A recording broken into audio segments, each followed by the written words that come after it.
त्योहारों की रौनक पर अब प्रशासन की कड़ी नजर है।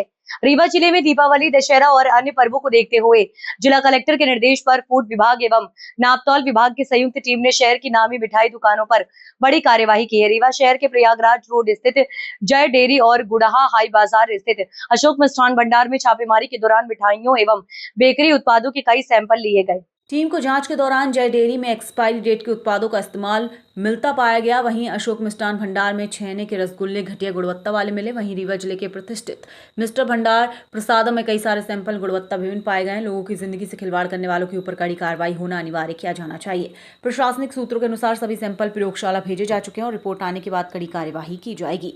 कलेक्टर ने साफ शब्दों में कहा है कि जो लोग आमजन की सेहत से खिलवाड़ करेंगे उनके खिलाफ बख्शने की कोई गुंजाइश नहीं होगी। सौगंध धरा की अपील, मिठाई खरीद से समय सिर्फ स्वाद नहीं, सुरक्षा पर भी ध्यान दें। दुकानदार से निर्माण तिथि और गुणवत्ता की जानकारी अवश्य प्राप्त करें। कहीं ऐसा ना हो कि त्योहार की मिठास आपके परिवार की सेहत पर भारी पड़ जाए, क्योंकि मिठास अगर जहर में बदल जाए तो त्योहार नहीं त्रासदी बन जाता है। आउटलेट है, उसकी जांच की गई है। प्रसादम काफ़ी सीज कर दिया गया है। प्रसादम का बहुत सारा मटेरियल सीज किया गया है, क्योंकि वहाँ पे कई केक बनाने में एक्सपायरी डेट का सामान इस्तेमाल होते पाया गया था। इसके अलावा नॉन एडिबल सिट्रिक एसिड भी पाया गया था, जो कुछ खाद्य पदार्थों को बनाने में इस्तेमाल हो रहा था। इसमें आर्थिक दंड वगैरह या फिर लाइसेंस की निरस्ती वगैरह कुछ किया गया? इसमें दोनों चीज़ें, आर्थिक दंड भी है और यदि कोई नॉन एडिबल खाद्य पदार्थ है तो इसका प्रकरण तो सीजीएम न्यायालय में जाता है और वहाँ से इसमें कारावास का प्रावधान है। एक सर इसमें दे दीजिए। मिलावट से जांच करना चाहते हैं अगर, बहुत ही आसान तरीका है कि आप टिंचर आयोडीन की बोतल होती है, मार्केट से आप ले लें, 20 रुपये की आएगी ज़्यादा से ज़्यादा, और आप उसकी 2 से 3 ड्रॉप अगर किसी भी ऐसा पदार्थ जो दूध से बना हुआ है उसमें अगर डालेंगे तो आप उसकी शुद्धता की जांच कर सकते हैं। यदि वो येलो कलर का है, यदि येलो ही मेंटेन रहता है, इसका मतलब ये है कि उसमें किसी प्रकार का एडल्ट्रेशन नहीं है। और यदि इसमें कोई स्टार्च मटेरियल मिला होगा तो उसका रंग तुरंत काला हो जाएगा। ये बिल्कुल बेसिक टेस्टिंग है। ये हर आम आदमी अपने घर में मिठाइयाँ या दूध से बने हुए पदार्थ लाने के पहले कर सकता है।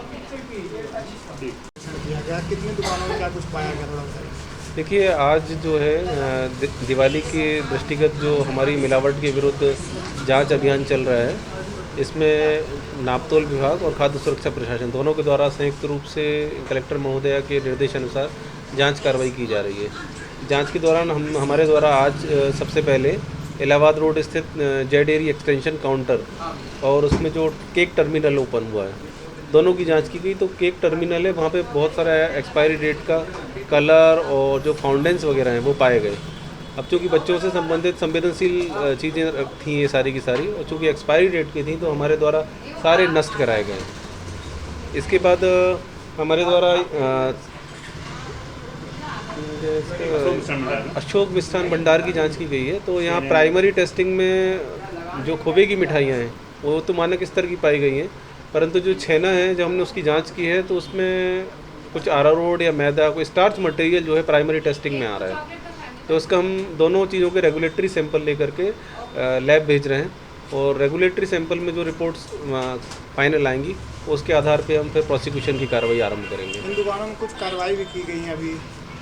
लगातार जितने भी अपने खाद्य के एस्टेब्लिशमेंट है उन पे कार्रवाइयाँ की जा रही हैं। ये आवश्यक है कि खाद्य सुरक्षा को लेकर के जो मापदंड है, जिसमें सही प्रकार की खाद्य सामग्रियों का प्रयोग, साफ सफाई से निर्माण किया जाए, उनको बनाने का काम ठीक से किया जाए, जो भी चीज़ें उसमें इस्तेमाल हो रही हैं, रॉ मटेरियल इस्तेमाल हो रहे हैं, वो जो मापदंड हैं उनके अनुसार रहें, लोगों के स्वास्थ्य के साथ खिलवाड़ ना हो, ये आवश्यक है। और इसी को लेकर के लगातार खाद्य सुरक्षा की टीम कार्रवाइयां करती है। त्योहारों पर ये कार्रवाइयां तेज हो जाती हैं, क्योंकि इस समय न सिर्फ बाजार में डिमांड ज़्यादा होती है, बल्कि ज़्यादा लोग इसको उपभोक्ता भी बढ़ जाते हैं। तो ये आवश्यक है कि जो सामग्रियां बिक रही हैं बाजार में वो मापदंडों के अनुरूप हो, उनकी क्वालिटी ठीक हो।